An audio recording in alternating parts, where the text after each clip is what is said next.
Welcome to the Body Ally podcast. Today, we're going to get into talking about clothing sizes as it relates to reaching our health goals, dieting, that kind of thing, as it relates to our size of clothing. Should I go up in size? Should I go down in size? What should I do with my clothes when I lose weight? What should I do with my clothes if I gain weight? Should I get rid of them? Should I get new ones? All the things, we're going to talk about that. But first, welcome, sisters, to the Body Ally podcast, where we learn how to stop battling with our bodies and with food from a faith-based approach. We learn instead how to be an ally with our bodies, partnering with our bodies and accepting them as the gift that God intended. Learning how to pursue health goals, not in an effort to prove value, but actually as an act of love. I'm your host, Kerrie Nygard. Okay, so let's get into it. In my program, the women that I coach, this is a really common thing that comes up. Well, it comes up from time to time. Women say, hey, Kerrie, I've lost weight. What should I do with my clothes that are too big now? Should I put them away? Should I get rid of them? What should I do with them? And then sometimes a woman, especially if she's coming out of some pretty heavy binge eating behavior, as she normalizes her relationship with food, sometimes her clothing might get a little tight as she's learning how to stabilize her weight and then be able to move towards her health goals if weight loss is part of it. And she'll say things like, and this comes up, if you think I'm talking about you, just know that you're in good company. There's lots of women in this category, okay? And I used to be in this category too, and I'll talk a little bit about that as well. But they say, Kerrie, my clothes are getting a little bit tight. Should I get new clothes? Should I not? It's feeling a little uncomfortable. And when I'm a little uncomfortable in my clothes, I start to focus more on my body size. So you need to realize something that'll kind of create a mindset that will help you be able to solve this answer for yourself. And it's this: your body is not there to serve your clothes, but your clothes are there to serve your body. Period. End of story. It does not matter. And this is what's really funny, is that some women specifically will only buy a certain clothes if the number on the clothes fits where they want the number to be. And here's the funny thing, is that you could be a size X and one set of clothes and a size, 2 sizes up or 2 sizes down in another brand of clothing, and your body hasn't changed. It's just the sizing. And I don't know if it's this way in other countries, but especially in the US, it's wonky. It varies. Now, there's a certain number that most of the time is what your size will be, is what I have found, but there's variance. There's variance. You could be 2 sizes up, 2 sizes down. There's just variance there. So why am I bringing that up? Because I want you to realize that there is some subjectivity to this. Like, it doesn't really matter. And so I recommend maybe not even looking at the size. If you can avoid it, look at the clothes and decide, does that look like it might fit me? And don't even look at the size on there. And when you go to put the clothes on, don't look at the size. Ask yourself, do I like how this fits? I know women who will cut sizes out of their clothes because it can be triggering for them. Now, I don't want us constantly being in fear of the size that someone decided to put on the pants or the shirt that we wear. But I do want us to be mindful of the different meanings that we have placed upon the different sizes in our closet. So, I was after I'm going to talk about myself here for a second in regards to clothes and sizes and so forth. So, well, before I do that, so the question is, if my clothes are getting tight, should I go up in size, or should I buckle down and fix this so that my clothes still fit? I'm all about someone releasing stored energy off their body if that's what feels like would serve them at that time. If they feel that, but I do not want someone to go about it from a place of desperation. If we think, oh no, if I go up in size, it means I'm not as valuable, or I'm losing worthiness, or it means I'm going in the wrong direction, or it means I'm failing. No, it just means that these pants feel better than the pants that are in my closet. And your body is not there to serve clothing. Rather, clothing is there to serve your body. Let me say that again. Clothing is there to serve your body, not the other way around. So ask yourself, am I trying to change my body to fit a certain pair of jeans? Or do I purchase jeans to serve my body? So the question isn't what size is on there. Rather, do I like how this feels? And for some women where it can be really triggering, I say, don't even look in the mirror. Just put the clothes on and decide, does this feel good? Do I like this? And move on from there. Okay? Now, I'm not saying everybody has to do that, but if it's especially triggering for you as you're coming out of this diet mentality. Now, when I say diet mentality, what do I mean?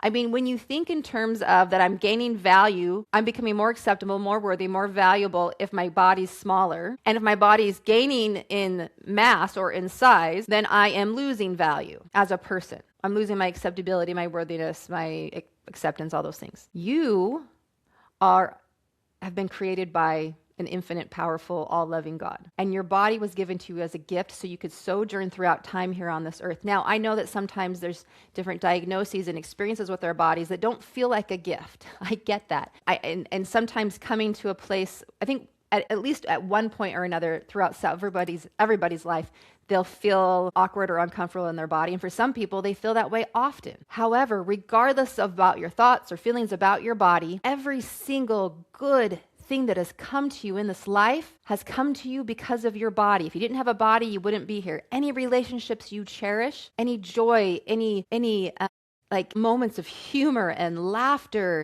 and connection and expansion, any of those would not be available without your body. And any painful thing that you've experienced, your body is carrying you through it and has experienced it right along with you. Any diagnosis that your body may have, she's striving to keep you alive, even though the fallen world that we're in has impacted your body. Your body's not turned against you, is not trying to hurt you. Your body, every single cell of your body is there to keep you alive. Every single cell is striving and operating and using energy. Every single cell in your body is there to keep you alive. And so your body has carried you through all the pain and difficulty of life, and your body has experienced that pain with you, and all the joys your body has made possible that you've experienced in this life. And that relationship you have with your body is the most important relationship you can have aside from that relationship with your Creator. Most important. Why? Because without your body, you wouldn't be here. And without your body, you wouldn't be able to connect with God. So she's a pretty important part because you wouldn't be here among the living sojourning throughout time. And if you believe in a resurrection like me, you will choose her again. What does it look like to choose your body in this life? Well, I can look lots of different ways, but for this topic today, it means putting aside all the heavy meanings that we attach to the number on a pair of jeans or a pair of pants or a dress. It's just made up sizing. Did you know it used to be that you would go to a tailor and they would take your measurements and they'd make you clothes? There was no, she's a size 6, 7, 8, 20, 50, whatever. That came about when there became more commercialized mass producing of garments. That in one way that made clothing much more affordable, but in other ways, it caused us to attach meanings to different sizes. So the question isn't, do I fit in those clothes? The question is, where are the clothes that serve me, that allow me to feel well? And if your clothes are tight and you think, nope, I'm not going to buy a pair of pants, and I'm going to give you an example of how this can look in your life, okay, from my own personal life, because you might be able to conceive of this, but what does it actually look like, right? Stop trying to think that you've arrived as soon as you put on a size, whatever it is. It's not a moment of arrival. It's just the pants that serve you best at that point in your life. And you ought not to wear the same size at every single time of your life. That's pretty rare when some woman says, I want to get back to the size I was at such and such time in my life. The question is, would that even serve your body right now? Because your body's going to change, especially as women, especially if you've given birth, gone through perimenopause, menopause. Your body's going to distribute fat differently. You're going to carry fat differently on your body as you age. And that is a natural part of aging. I'm not here to try to teach you how to work against your body. I'm here to show you how to work with this gift that you've been given and to seek out your health goals as acts of love. So let's put aside the pant size thing. Let's just put it aside. Now, can this look? So it was after I had my 5th baby where got to this point where I'm like, I feel like I have an eating disorder. I'm thinking about food all day long. I'm romanticizing food, can't stop thinking about it. I feel scarce around food, constantly thinking about eating when I'm not hungry. And it was because those survival responses in my brain were flipped from years of dieting. And I had just gone through a period of restriction trying to lose baby weight. And I had lost the baby weight and thought that now I could feel relief, but I felt no relief. I just felt heaviness of the constant brain chatter thoughts in my brain, thinking I just got to get down to a certain weight or a certain size. If I can just be a size, insert, the number, whatever number it was, I could, And so that's really when I was like, something's got to change. And then I had that in transformational prayer. And then I had that experience in front of the mirror. I've talked about this in other podcasts, and just in short order, I was looking in the mirror. And this is a time, before I get in the shower, where I really would have picked my body apart. But instead, I was just being really curious, trying to figure out what God meant when he told me to keep going in this health journey, when I just wanted give it up. And I was trying to figure that out. And I was being really curious and looking at my body and just putting the judgment and the shame on the shelf and looking deep into my eyes. And I perceived the light in my eyes. And if you're watching this on YouTube, now if you're listening to it, you can't see this, but I can, as I'm recording this, I can look in the camera and I see the light. I see the reflection of light in my eyes. That light is a reflection of who I really am. You don't see that in someone's eyes who has passed, when it's just their vessel and they're no longer housed within their body. That goes away. And I realized, oh my goodness, my body is not me. However, I am the light that is within my body. I am the part that can think about my thoughts, but I am not my thoughts. I can see my body. I am embodied, but my body is not who I am. I will exist after this, right? God said, I knew you, right? He knew me. Why? Because this is who I really am. My body is not who I am. It is my vessel that allows me to journey throughout this time, but it's not who I am. I am embodied, but I am not my body. And then at that time, I just also realized, oh my goodness. It was like I woke up to this dear friend that's always been with me, but I always felt like I was battling with her.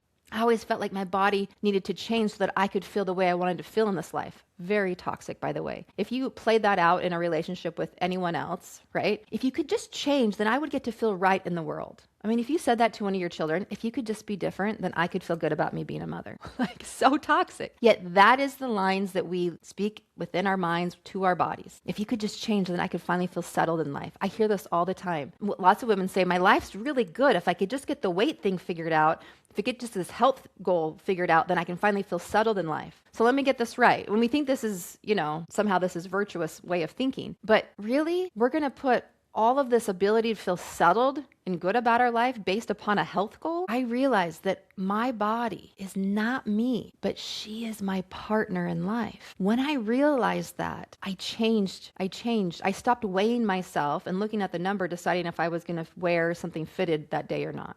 Because if the number didn't say what I wanted it to say, then I would wear something loose. I can't wear my fitted jeans today. I'm going to have to wear, my gaucho pants or something because, the scale went up a few pounds. I mean, this is crazy thinking, but when you've been in diet mentality, you can't see the craziness of it. You think it's normal. You think of your days in terms of being good or bad based upon what the scale said that day or based upon what you ate or didn't eat or the amounts you ate that day. It is craziness. Truly, women are constantly checking in to see if they are valuable and worthy based upon their pant size, what they ate or didn't eat, or stepping on the scale. This is weird. This is weirdness. It's so weird. Yet it's become normalized in our society, so nuanced within our society. Just the other day, I heard a woman say, I'm not swimsuit ready yet, but give me a few weeks. And I was like, what, do you not have a swimsuit or something? We don't need to get swimsuit ready. People's thoughts about our bodies when we put on a swimsuit are their business. Put on a suit that feels good and go live your life. Now, I'm not saying you don't have preferences for how your body looks. That's different. I have preferences for how I want my children to behave, but I love them unconditionally. I have preferences, right? That's fine, but that is different. And I do not withhold love and appreciation and acceptance for my body based upon my preferences. Just like I have preferences for how I want my friends to interact with me. But guess what? Friends are moodies. Friends have good days and bad days, but I love my friends unconditionally. I still have preferences. We drop the part where we withhold our love based upon a preference. And when I did that with my body, I stopped the way I dressed her, I started to ask, does this feel good? Does this feel good? Not, do I look good? I mean, you can still do that, but let that be secondary. The first and foremost purpose and reason for your clothes is to serve your body.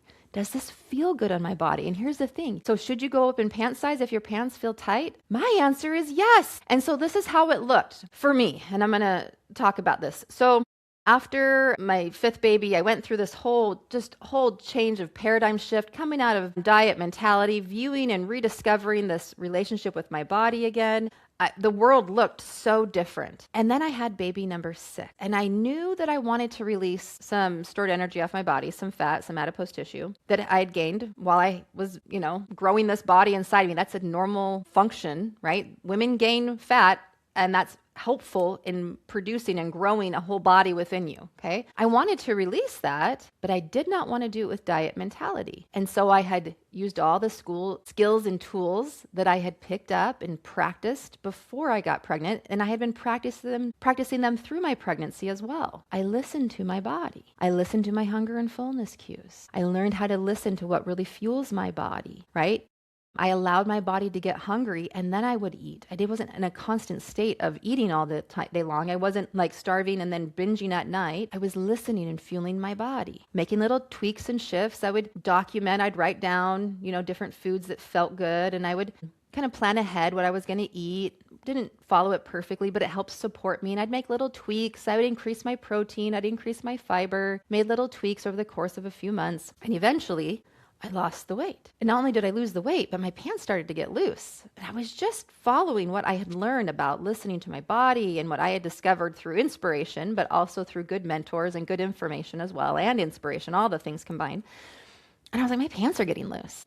And so I went to the store and I was trying on pants, and it was a size of pants that I never even ever set as a goal pant size in my dieting days, because I thought it would be unattainable, that my body just couldn't be that size. And guess what? There was no celebration. There was no like, I've arrived. In fact, I laughed. I laughed at myself because I said there was a time where I would have thought that me wearing this size of pants would have meant that I had overcome, that I had all my problems were solved. And it just didn't mean anything. It just meant that that was the number on the pants that felt good on my body. And in fact, I got in the car afterwards and I called my best friend who's known me through my ups and downs, all the years with my weight and all the craziness. And I said, I just bought a size blank, and I'm not going to say here because I don't want to be triggering to anyone. And I just laughed. I said, and I just really could care less. And here's the thing, is that was like about 7-ish years ago. He's 7.5 or so now. And it took a while. I don't remember how long it took me to release the weight I'd gained during pregnancy. That's really irrelevant here. But it was about 7-ish years ago. And has my weight changed over those 7 years? Yeah. Anyone normal is going to have some fluctuation. Even over the course of a year, a person's weight can fluctuate up and down within 10 pounds, especially a woman. And it can be even more depending on your genetic biodiversity and so forth. But there's usually a range of fluctuation for anyone. I also noticed that as I've been figuring out perimenopause, I've noticed my body's gained, I don't know, my normal scale went up like a few pounds, like, I don't know, my range went up maybe by about 6 to 8 pounds or so over the last 4 years. And I was like, what's going on? I'm like, not how do I fix this? But I was like, like what's going on with my body? And I noticed some sleep issues and there was some other things going on. I'm like, this is perimenopause. And so I started working on balancing my hormones. And this was a journey that's gone on for 4 years. And now at this point where I'm at, I'm almost 45. I'm using estradiol and progesterone, and that seems to be supporting me really well, especially the estrogen seems to be really helping me release extra weight off my body. A few pounds that I'd gained over the last couple of years have come off. Not a big amount, but some weight has come off. It's not how do I control my body? It's what is my body telling me? What is it that I need? What is it? How can I support my body? So when we come at this from desperation, I have to fix this so I can feel right in the world, toxic. Rather, what is my body telling me? What support does she need? And for sure, she doesn't need clothes that are too tight. So after I had baby number 6, I was like, well, my smaller clothes don't fit. My pregnancy clothes are wonky. What do I do? And because I didn't really have much in between clothes. So I went to Walmart. I bought 2 or 3 pairs of pants and a few tops that I liked. So I had a few clothes that I could kind of mix and match, right? That felt comfortable on my body as I released the weight. Why? Because I wasn't there to wear frumpy clothes till I could fit in the small clothes. I might have gone to the Goodwill or a thrift store too and gotten a couple pairs, but like a few tops and a few bottoms that felt good. Dresses and skirts are usually a little bit more fit a larger range of size, but I just bought a few that felt good, that when I put them on, I felt like, yeah, this is serving me, this feels good. And over the course of time, pretty soon, they felt kind of baggy and didn't feel as good anymore. And so I shifted down. That's it. So when you're wearing clothes that serve your body, it actually makes it easier for you to move towards a health goal, not harder. Do you really want to be motivated by tight pants? Or do you want to be motivated out of love and appreciation for your body? So again, I just want to reiterate that clothes are not there, or rather your body's not there to serve the clothes, but clothes are there to serve you and your body. Do they feel like they're serving you, or do you feel like they're too tight and distracting you? Wear the clothes that serve your body, that feel good, that allow you to function and feel the way you want to feel. And that is it. All right, ladies, check down the description down below. I'm coming up with new classes coming out, some new products. So check the links down below so you can take advantage of them. Some are free, some are paid. Check down below what I'm offering in the description. Also, share this podcast with others. The Body Ally podcast is here to help push forward the Body Ally movement, where we're teaching women how to become an ally with their bodies, no longer battle and struggle with their bodies. This is a ministry. This is a movement, and you can do your part in joining this movement by sharing this message with other women so that they can become freed from the bondage of diet mentality. Remember, leave a comment, leave a review, share, do all the things that tell the algorithm that this is good content so it can share with others. And by doing so, you're helping me move forward this message. Remember, women, you were not sent here to think about food and losing fat all the days of your life, but rather you were sent here to thrive and create and live out God's plan for you. Thank you so much. We'll see you next time.